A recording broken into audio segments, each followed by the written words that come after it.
very anxious to get it on tonight. He's been waiting about 5 months. There's the belt, the IBF 140-pound belt. Yoel Judah, the father and trainer of Zab. After rice, then it's probably less. And after the uppercut, the twist connects. Yes, y'all, game over when Zab bro. It's like the blows don't stop till they see some fall. Plus we in it for it all, that's the BK code. A few jabs from the Zab, then you TKO. If one punch can make you fold, then you ain't a real pro. And if it ain't about dough, it ain't MTO. So you better learn to block or even move off the block. Let's play dirty, go ahead Zab now, pop some tops.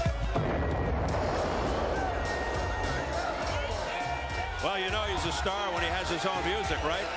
There are his fans out in full support from Brooklyn.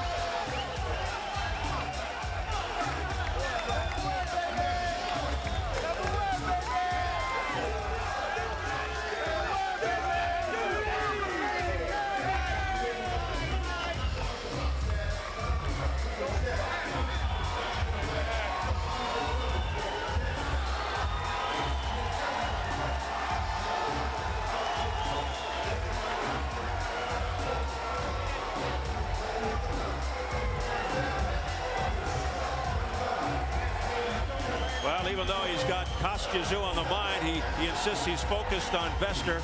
But if you follow Judah of late, you've seen him kind of lax and careless, perhaps overconfident at times, to the point that he's been dropped by Teron Millette. Referee Arthur McCanny had to reprimand him twice to mix it up more in the Reggie Green fight. Bobby, sometimes he just says he gets bored. Which Zab Judah do you think will show up tonight?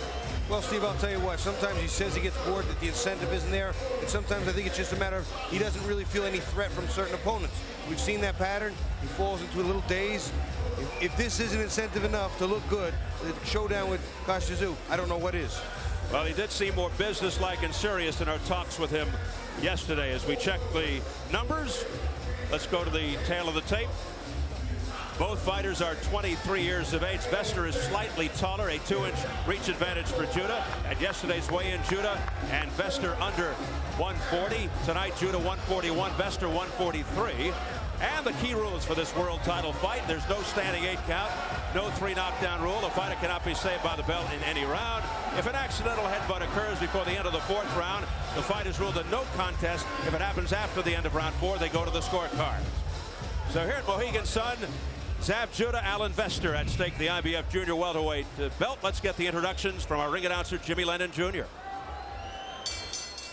Ladies and gentlemen, at this time we present the first of our world title attractions and our co-featured event of the evening, brought to you by Main Events, Mohegan Sun, Showtime Championship Boxing, and Budweiser, the undisputed king of beers. This bout is sanctioned by the International Boxing Federation. The president is Hiawatha Knight Supervisor Mahasan Scott, along with the Mohegan Tribal Gaming Commission Athletic Unit. Introducing our 3 judges scoring this bout from ringside. From Oneida Castle, New York, Donald Ackerman. From Moss, Germany, Arthur Ellenson. From Waterbury, Connecticut, John Lawson. And our referee in charge of this bout, working in his 2nd world title bout, Charles Dwyer. All right, fans, here we go. 12 rounds of boxing for the IBF Junior Welterweight Championship of the World. Introducing to you first the challenger on my left, fighting out of the blue corner, wearing white trunks with gold trim, hailing from Aarhus, Denmark. He weighed in at a ready 138 1/2 pounds. He is undefeated at 18 wins, no losses, 1 draw, with 3 wins coming by way of knockout. Tonight, making his first attempt at a world title, please welcome the undefeated IBF #1 ranked junior welterweight, introducing Alan Vester. And his opponent across the ring, the defending world champion on my right, fighting out of the red corner, wearing blue trunks with silver trim, hailing from Brooklyn, New York. He weighed weight in the same as his opponent, 138 1/2 pounds. He also is undefeated at 26 wins, no losses, 1 no contest, with 20 wins coming by way of knockout. Tonight, ladies and gentlemen, he is making the 5th defense of his title. Here is the undefeated IBF Junior Welterweight Champion of the World, introducing Zab Super Judah. Once again, Charles Dwyer, our referee in charge. 12 rounds of championship boxing schedule.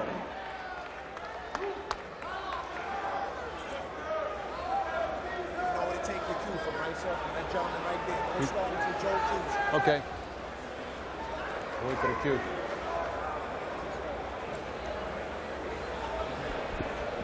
Okay, that's fine. Gentlemen, you both know the rules. Let's have a good, clean fight. Obey my commands at all times. Shake hands. Good luck. What are you calling? This man will cue you for the back. One of the better stare downs we've seen in some time. Keys to victory, Bobby. Let's start with the champion, Zab Judah. First of all, use his overall speed, hands and feet. He is blazing. Number 2, cut off the ring. He's got a guy who's going to move and stay on the outside. And lastly, work the body, then go up to the head. That's the best way to stop him in his tracks, then take the head.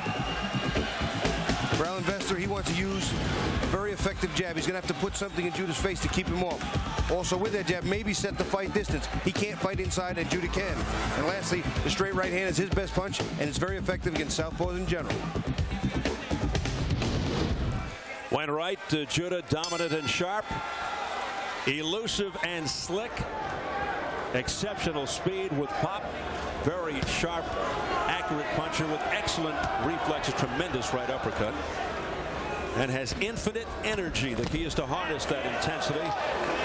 Don't be over exuberant. I'll tell you right now, Steve, Vester squares off a lot, bringing his right shoulder forward. He's going to walk into a straight left hand from Zab Judah, and he's going to get hurt. He squares off way too much against a guy this fast and this sharp and accurate.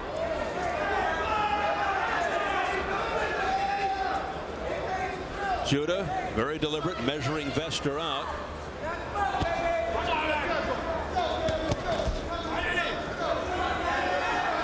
Said he spent part of his time at the Palm Beach training site working on cutting off the ring, which could be of value tonight against a guy like Vester. He pops him with a straight left.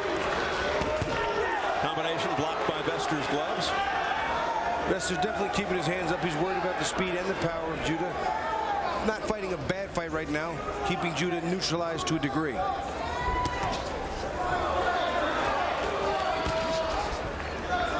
Vester's leading a lot with the right hand, then following the left hand. Somewhat awkward, unorthodox, and not normal.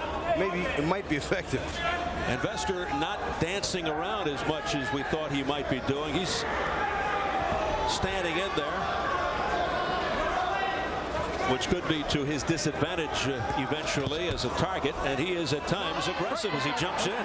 There you see him, he jumped in with the right hand, following with a sort of a half of a left hook jab cross combination, and it's awkward, but it lands not hard. Like again, he popped him with the left hand. Alan Vester with a good sequence there.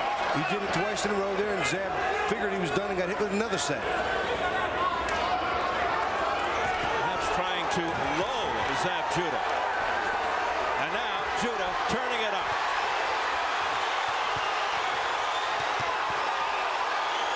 Zab didn't land a lot of those clean, but a couple of them got through, and Zab walked into another set. That's an awkward combination, but he keeps getting hit by it. Vester, undaunted, came back with a series of punches of his own. Vester's game. Good. He's leading with a long right hand and following with the left hand. It's a cross between a hook and a jab, and it's landing. I'll say this, he's not pulling a junior winner. The man who pulled a Fred Astaire in a dance-a-thon against Zab Judah in Scotland on the Tyson Savaries card. You know, that was a strange exhibition of, I'm not even sure I want to call it boxing, but running. That's not enough now. Zab swinging wild with the right hook that went over the head of Vester, and he just stepped forward and pushed him off balance. Wound up on the seat of his pants. He has been down officially 2 times in his career. That did not count as a knockdown. How you feel? Good. All right, yo. What you do? Give me that bucket. Give me that bucket. Calm down a little bit. I want you to calm down, okay? This kid's a runner, but he's trying to jump in with quick shots. Here we see the right hand, and it's a weird sort of jab hook cross.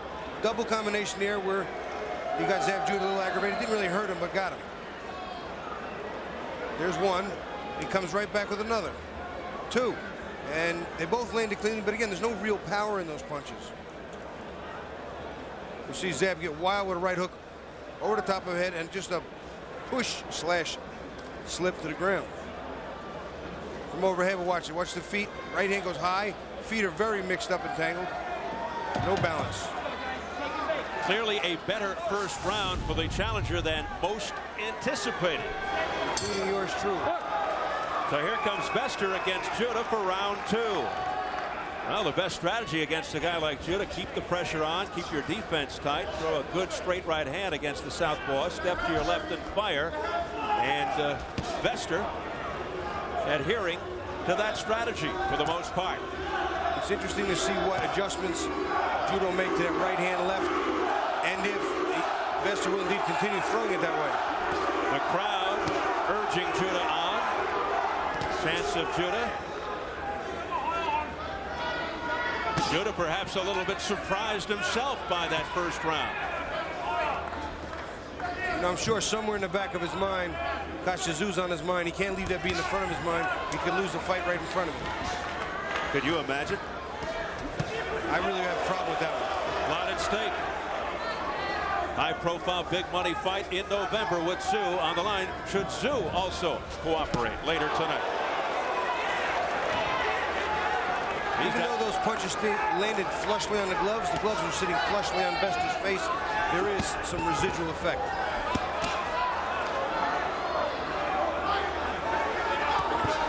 Vester very tricky. Get him out. Break clean. Watch your heads. Good. So far, Zab Judah has not solved the puzzle. Now Vester working out of a deep crouch. He's showing Judah a lot of looks. Misses with that slapping right. And if you notice, Vester has been able to move to his left quite a bit. There's a good left hand by Judah on the head of Vester, and now he's beginning to pick it up. Another combination right-left by Zab Judah, and down goes Vester. Overhand left as well as that right uppercut got him good. Vester on the canvas for the first time in his career. 6, 7, 8. Okay. Gets up rather fast, though. Minute to go, round 2. Judah trying to end it here, jumping all over Vester. Down to his knees. Right uppercut started that one again, Steve. He slipped, came inside, right uppercut, and left over the top. Judah jumps on the turnbuckle. It's not over, Zab. Hey, you okay? He was celebrating with the audience. 2 knockdowns here. And Vester landed a nice right hand and left hook. No 3 knockdown rule.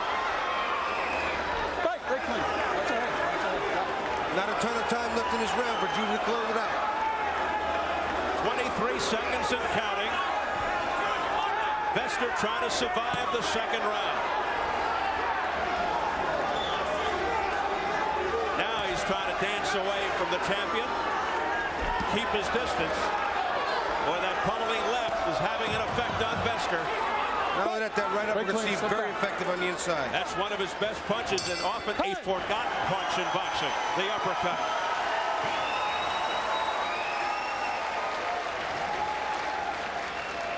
Vester makes it. Skyld, den her tandbeskytter, så skyldes bare sæt vandet. How we doing?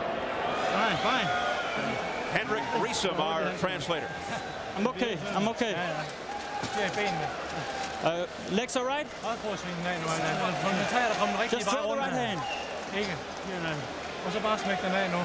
Just throw the punch. Fuld respekt. Get his respect again. Har du godt? Den her har du styr på. Flyt dig. Move. Tilbage igen. Take a look at that first knockdown. Zab Judah coming in.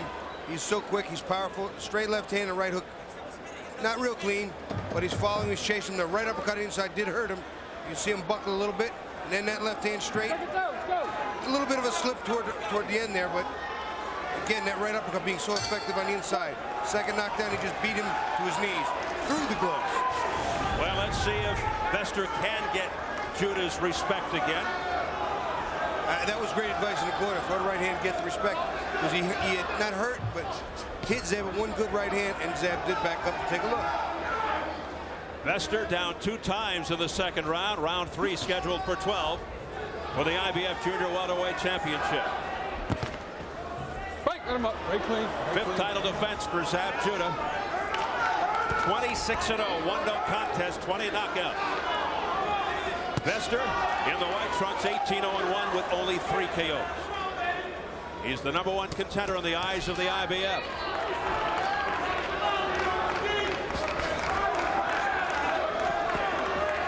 Right, got him up. Right clean.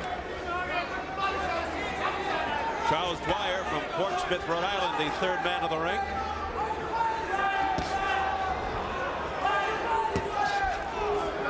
Again, that lunging approach by Alan Vester.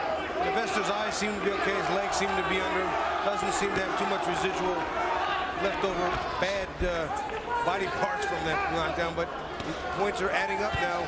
He's going to have to make a move. As mentioned, Judah has been down before. Right, right clean. Right clean. Mostly when he's caught off guard. Once against Jan Bergman when he won the vacant title right here in this arena. And against Teron Millette 3 fights ago, he walked right into a punch. It was a nice attempt, a right uppercut and a left hook by Vester, but he doesn't have the power that Zab has. He doesn't have the power of Akash Tszyu. He's not going to really get the respect he needs unless he throws good combinations. And you have to wonder what might be going through the mind of Kostya Tszyu as he takes this one in backstage. Watching Zab Judah. You know, I truly wonder if he's even watching and leaving any of his attention to this fight as opposed to what he's got to do. Really think so, huh? It's possible.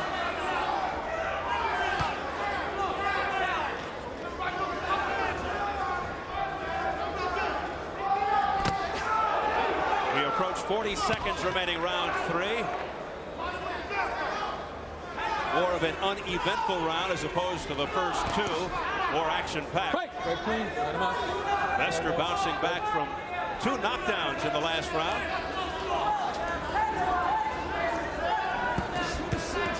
And comes back with a pretty good flurry. And you know what? There was a nice combination, follow-up combination. Vester's in trouble off a right hand, and it's right on Cowboy for Zab Judah. Sharp counter right hook, Steve. Really caught Vester. He didn't see it coming. He may not get up. 9. That's it. Being waved off by Charles Dwyer. 3rd round stoppage for Zab Judah. You know, He just got up before 10. and Vester didn't see that right hook. You could see the delayed reaction. His eyes went blank. He never saw it, and it really hurt him. And Dwyer wisely waved it off. And Zab Judah with his 5th title defense. And the crowd reacts with chants of Judah. So Zab Judah moves on, and he now has done his part in the Tszyu-Judah showdown. Vester just had his best double combination as far as effectiveness, and then walks into it right here. Counter right hook, bang, bang. He just walks right into it. I mean, I think he just turned his head away for a split second, Steve, and got caught. Vester down 3 times in the fight, 2 in the second, 1 more in the third, and the third one was it for Zab Judah. Now 27-0, 1-no contest with 21 knockouts, and has now cleared the way to title unification from his part. And if Kostya Tszyu beats Oktay Urkal in our next bout, then Tszyu and Judah will finally get it on. And that'll be November 3rd to see who is the undisputed 140-pound champion. Meanwhile, Alan Vester loses for the first time in his professional career. Goes to 18-1-1.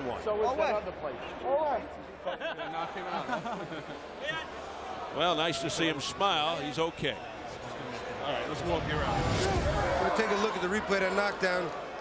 There's a nice right hook right there that sort of catches him, and he doesn't see it.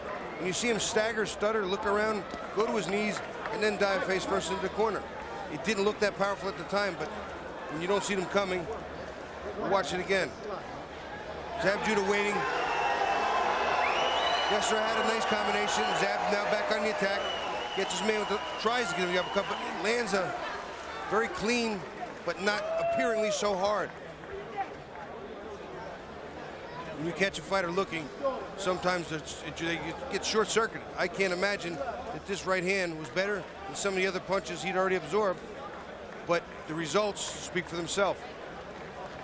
Vester hung in there as long as he could. We thought he'd be dancing and running a lot more. He was courageous, staying in there with Zab Judah for the most part. He just got counted out here, and the fight was stopped by referee Charles Dwyer.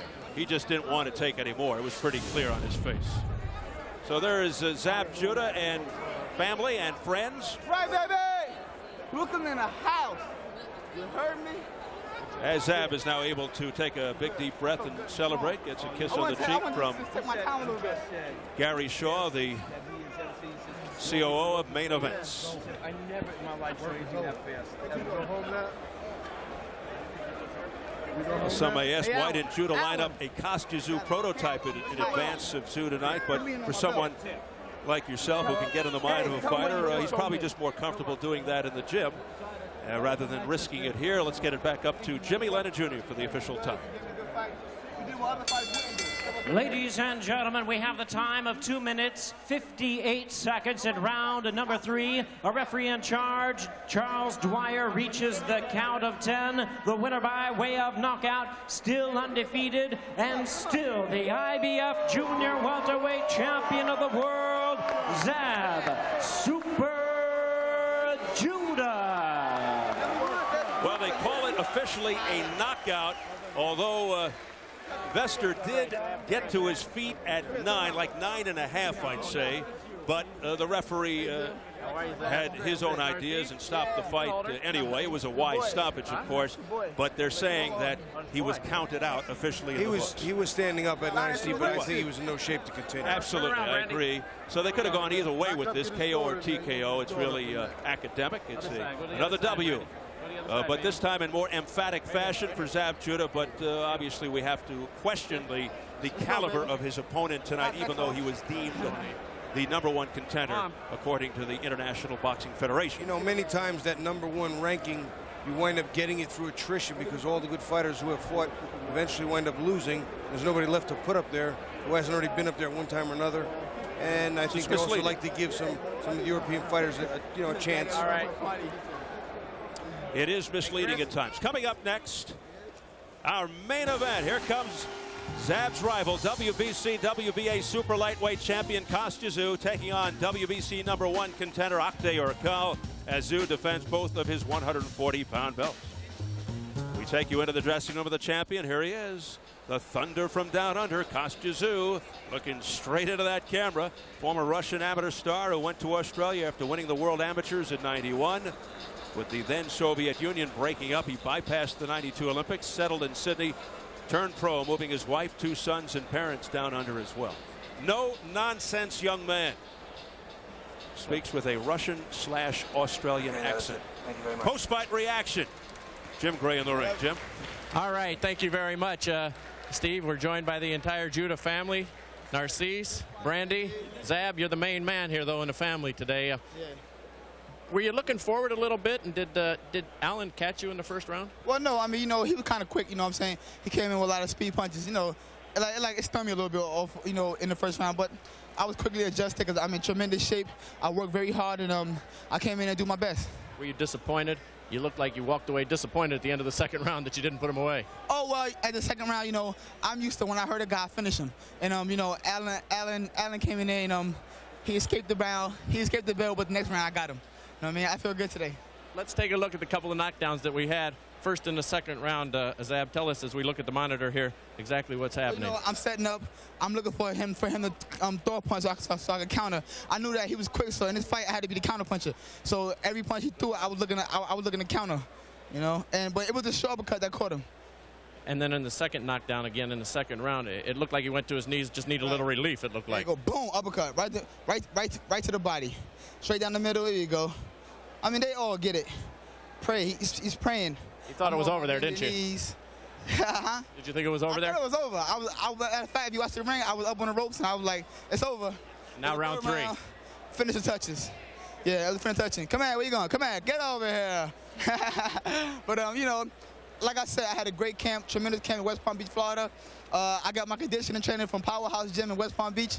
Thanks for Frank over there at Powerhouse. And I just want to say I had a tremendous camp. I worked hard, and you know, I'm just looking to go out there and do my best. And I'm also helping our kids. I got a Super Judo Foundation. You know what I mean? So if anybody want to get interested, look me up. Let me ask you now, what are you going to do with this Costa Tszyu fight? Where will you watch it? And half of this is over. Are you concerned that he might not hold up his end now? After the fight, it's the after party.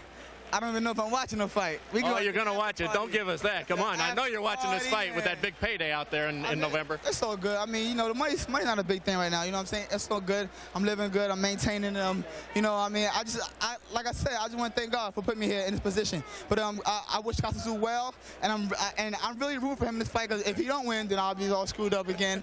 But so I really wish him well, and I hope he win. And hopefully in November, me and him should lock heads up. How much would you have preferred that Tszyu would have lived up to what was bargained for in the first place and fought you tonight? Well, I mean, or back even before it was postponed, before tonight.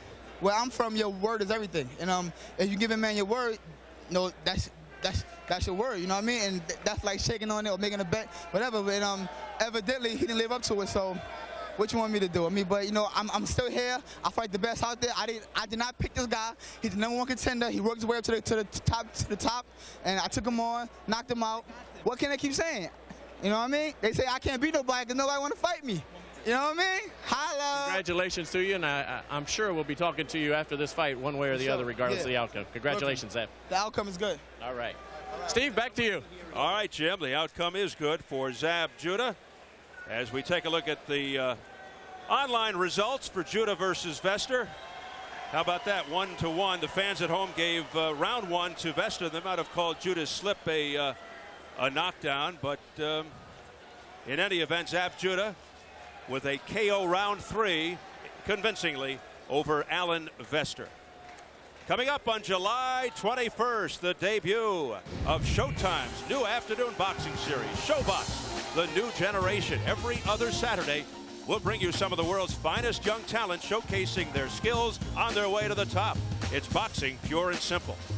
ShoBox, the new generation, debuts Saturday, July 21st, 5 p.m. Eastern and Pacific. And for more on that, let's check in once again with our Jim Gray. Jim? All right, thank you very much, Steve. Well, we are very pleased to announce at Showtime that Nick Charles from CNN, you've known him for many years, you've become quite familiar with him, will be handling ShoBox, the play-by-play, on Showtime on Saturday afternoons, 5 o'clock, every other Saturday. It starts on July 21st. And tell us a little bit about this series, Nick. Well, Jim, I got to tell you, the most exciting thing to me, the best young talent, both here and in Europe. You can't pad your record here. Let me give you a great example. Our debut card, Atlantic City, July 21st. Martin O'Malley against Leo Doran. 2 lightweights, both 17-0. These are guys just emblematic of this whole series. They want exposure, they're hungry for it, and they're willing to lay it on the line and take a shot because they both have unbeaten records. Competitive fights, the whole thing. Real fights for real people. What can I say? And that will be the mission, is to have competitive fights and to try and build some guys so that they can move on with their careers? Absolutely. Guys you may not have seen, you will see. The stars of tomorrow, today. That's the whole object. Be there. It's ShoBox, the new generation. Well, Nick, we're all very excited about it. We're happy for you. You're a class act. Well, it's a thrill to be part of Showtime. We're pleased you're joining us. Thank you, Jim. All right, back to you, Steve. All right, Jim. Well, Nick's got me psyched. ShoBox, the new generation, debuts Saturday, July 21st, 5 p.m. Eastern and Pacific. Up next, Costa Tszyu defends his dual 140-pound titles against #1 Oktay Urkel. World-class fighters can't afford to split their focus, but Costa Tszyu and Zab Judah are only human, so how can they possibly help from keeping one eye on their respective opponents and the other on the unification battle that will largely define their careers? One thing's for sure, this is no time to have an off night.